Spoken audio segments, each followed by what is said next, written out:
So Mocktober slash Mockvember, December, Mock January, Mock-ary is finally come to a close. We cut apart 7 men's Moc Toe boots this year, plus 2 women's.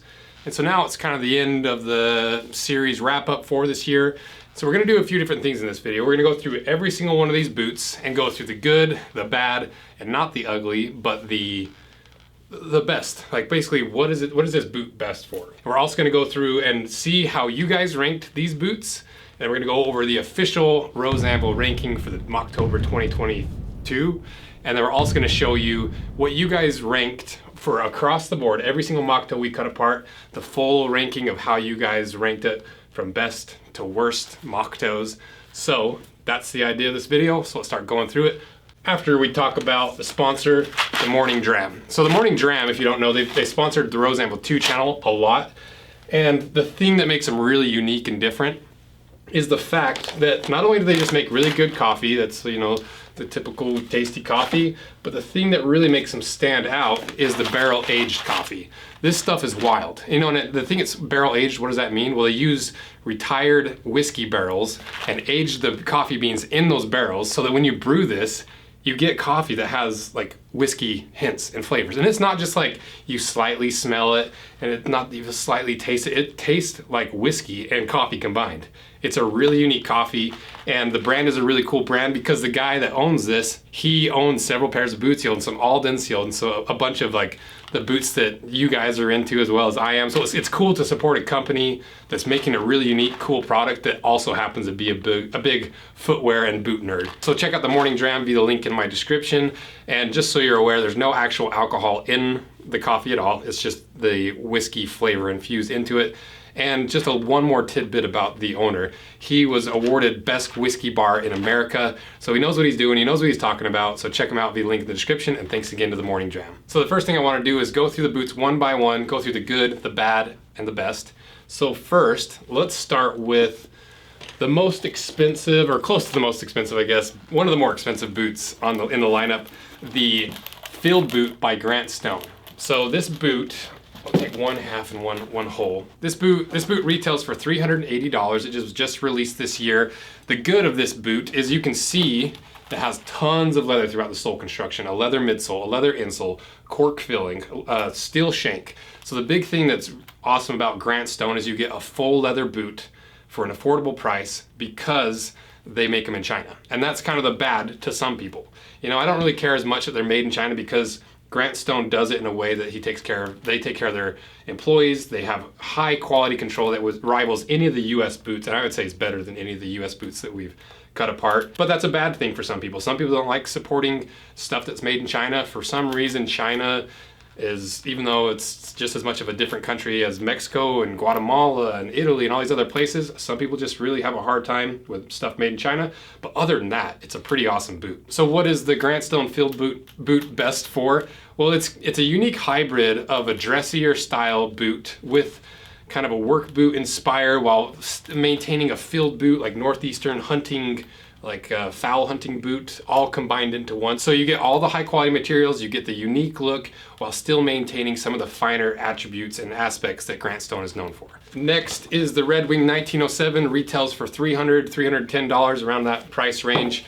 And the good of this boot, it is a fully American made boot, and it's actually fairly cheap for what you get because you have a leather insole, cork filling, rubber midsole, so not quite as many natural materials as like the Grant Stones, but it's all made in the US and it's still $50 cheaper than their Iron Ranger. And I would argue this one's built better than the Iron Ranger. So it's a pretty killer boot. And as for the bad, some people don't like the fact that they use a leatherboard counter. I don't love the fact that it's a fake Norwegian welt because it just kind of peels down, and I just don't like the appearance of quality and the appearance of a certain construction when it's just not that, especially for a heritage handmade boot. So I don't love the Norwegian welt.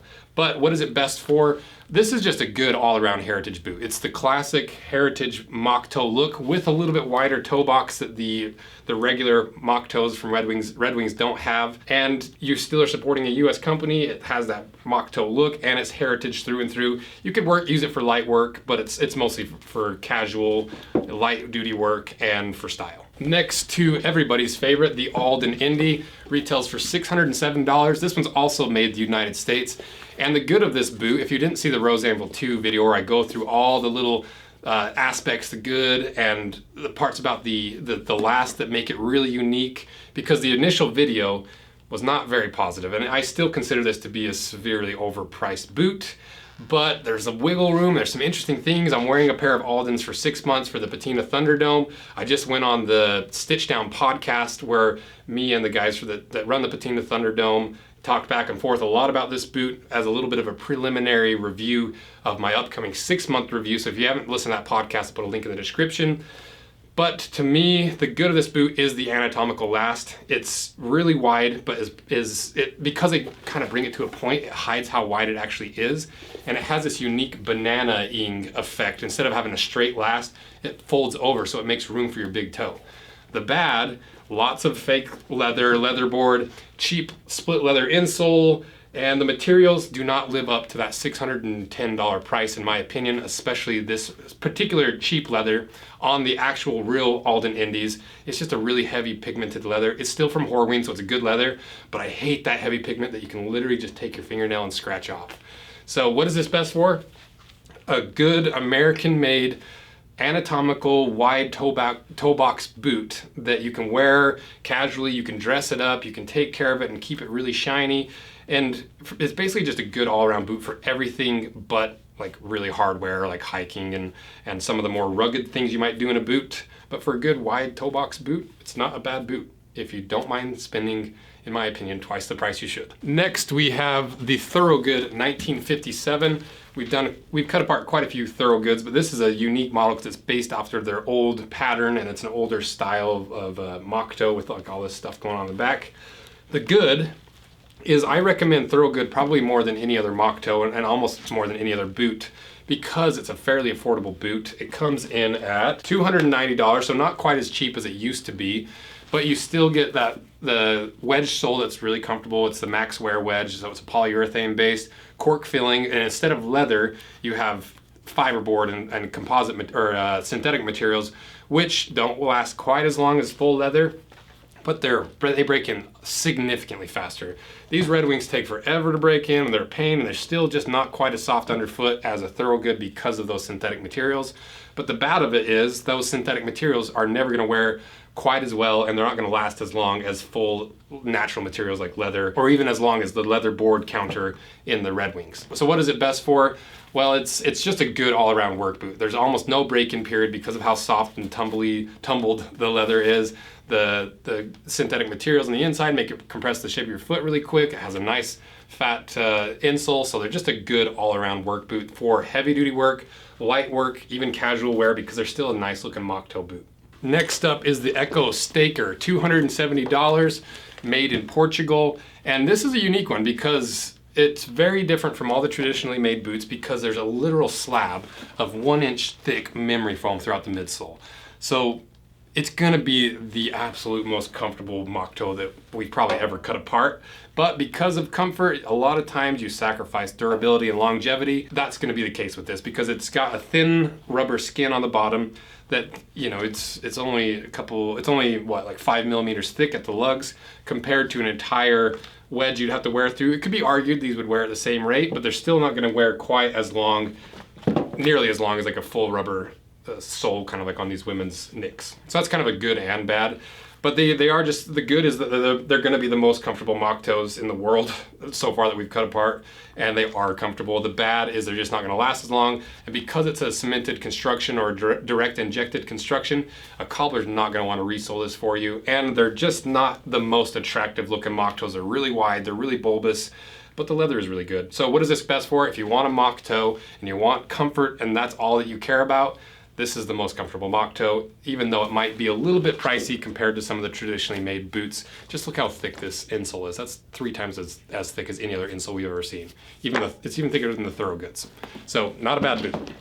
Next to one of my personal favorites, the Lems This is their Summit boot, which is an upgraded version of my personal favorite casual recovery, if my feet are worn out boot, their Boulder boot. And what they've done is taken that Boulder boot, slapped a better outsole on it, made it waterproof, better leather, added a little bit of a softer collar, and you still maintain that really wide toe box with a very minimal drop in the heel. And it's only $170. It is made in China. But for a lightweight, casual, flexible, barefoot, nearly zero drop boot, it's really hard to beat. The bad is, once again, this is not something you could have resold. You have to buy a new one every time you want a new pair, which for 170 bucks isn't too crazy. And to be honest, it's just not the most attractive looking boot because it's more that, at least in my opinion, it's very subjective, right? Because it's an outdoorsy looking inspired boot with like the material, the different fabric materials. Because of the wide toe box, it's just gonna look a little bit more wide and bulbous. So I'll show you compared to like the Eccos. You know, it's even wider than the Eccos. So what is this best for? This is an awesome boot if you don't like having your toes squished and you wanna go on some light hikes to medium hikes. It's gonna hold up really well because of the rubber outsole. And you can wear those little toe spacers in these boots and it feels so good after breaking in a bunch of Pacific Northwest boots. It's just a good all-around comfortable boot. Next to the Nike Kingman. This is basically a stay away at all cost boot, and I don't even think they make it anymore, but it's very much up to Nike standard. Really cheap split backed with a canvas because the suede split leather just doesn't hold up. The outsole is very soft and is not going to last as long as even some of these other wedges because this is just like a really cheap, lightweight foam, and it's basically just like walking around on a midsole. It does have a shank, but for the most part, you might as well just spend an extra 50 bucks and get a better Moc Toe boot because Nike has a very hard time making a decent boot from everything that we've seen. But I want to do an ACG series to really see what they've got when it comes to the outdoor world because it's hard to really judge an entire department and brand off a single boot. But this is one you want to stay away from unless you just happen to find it in a thrift store or someone gives it to you. It's just not a good boot. Now to the women's boots. Before you click away, there's only two of them, and your girlfriend might want a pair, so it's worth just sticking around for a couple minutes, not completely ruining our audience retention. But the Wing Clara, $339, made in the US. Didn't have as much leather as I expected, but it does have a leather midsole, so it kind of makes up for the synthetic on the inside. And women aren't going to wear boots. I don't want to generalize, but a lot of women that I know don't wear boots nearly as long or as hard as men, so it's excusable. And they do have a full half leather heel stack, alternating leather board with leather to keep the stability. Steel shank, the classic redwing leather. So it's a really nice boot if you got a girl who's wanting to get into the Moc Toe world and the heritage world. It's a nice, easy, gradual way to get into it because there's not that really heavy leather through the insole. And then to the NYX Moc Toe. It's essentially the exact same thing that you would get as a man, but in a smaller size for women. And it's built to the same standard. There's nothing different between this Moc Toe and the other Moc Toe I have, except for that deletion of the Blake stitch on the inside. It's built up to NYX standard and significantly better than redwings, but it's twice the price of the redwing, so you get what you pay for. And like I mentioned with the women's redwing, you might want to start with a more affordable heritage boot for your lady first, then slowly get her used to this heavy duty, takes forever to break in, but she'll appreciate how it feels underfoot and how these layers break in once she can compare and contrast, and once she's actually got these broken in. They're worth taking a look. And now it's time for the official Rose Anvil ranking of the 2022 October, December, January, February, however many months it went. So the official ranking, starting from worst, working our way up to best. The worst, Nike Kingman. Next is the Lems Summit. Next is the Ecco Staker. In fourth place, the Thorogood 1957. Third place, the Alden Indy. Second place, the redwing 1907. And first place, best overall quality. No, this is not considering value, just strict quality and materials and construction technique. Number one, Grant Stone Field Boot. And how does that compare to what you guys ranked? We put a poll in the comments or the description. You guys ranked it. Worst is Nike Kingman, then Lems, then the Ecco Staker, and then Alden Indy swapped places with the Thorogoods for you guys.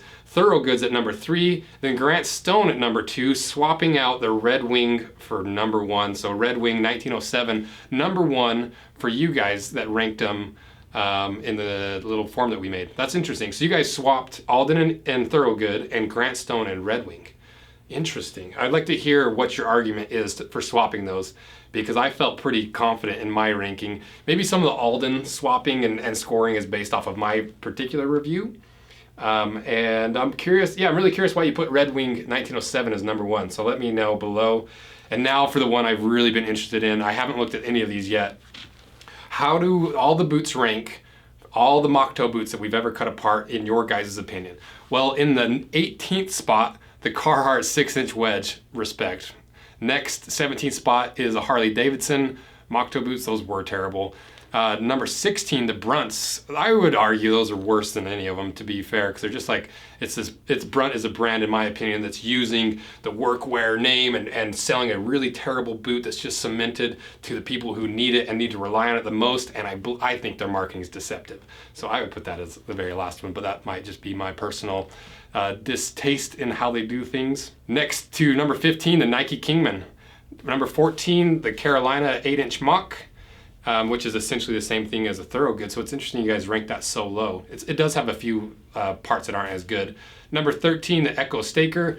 Number 12, the Lems Summit. Number 11, the Danner Bull Run. That one ranked lower than I thought.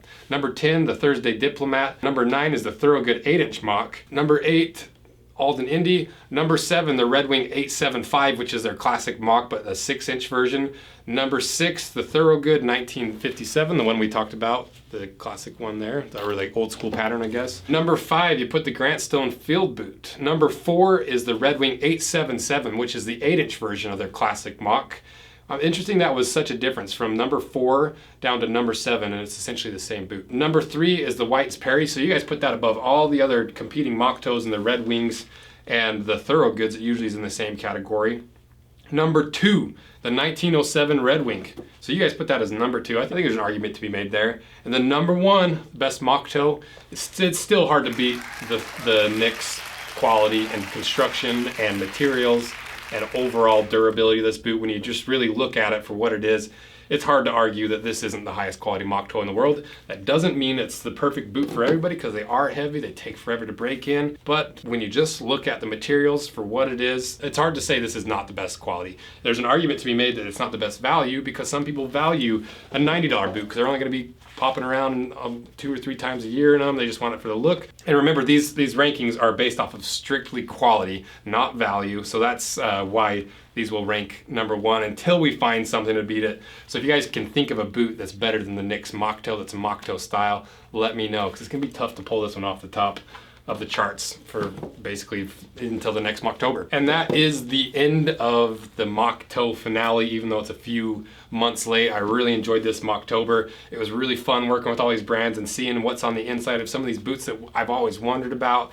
And Mocktober is still just one of my favorite series, because we get to really dive into a very specific type of boot and see what's what, and who makes the best, who makes the worst, who's lying in their marketing and branding, and where you should be spending your hard-earned money. So if you like this style of video, let me know, because I love doing these rankings. I love hearing what you guys have to say, and these like recap videos, the finales and the conclusions of these series is really fun. So support it if you like it, and thank you guys so much for everything you do and supporting these series and everything else that we do. Thanks again to the Morning Dram for sponsoring this video. Go try their whiskey coffee. It's really cool. I think if you're a coffee head, you're gonna like this. It's a unique way of, it's a unique spin on coffee. So thank you guys for everything. See ya.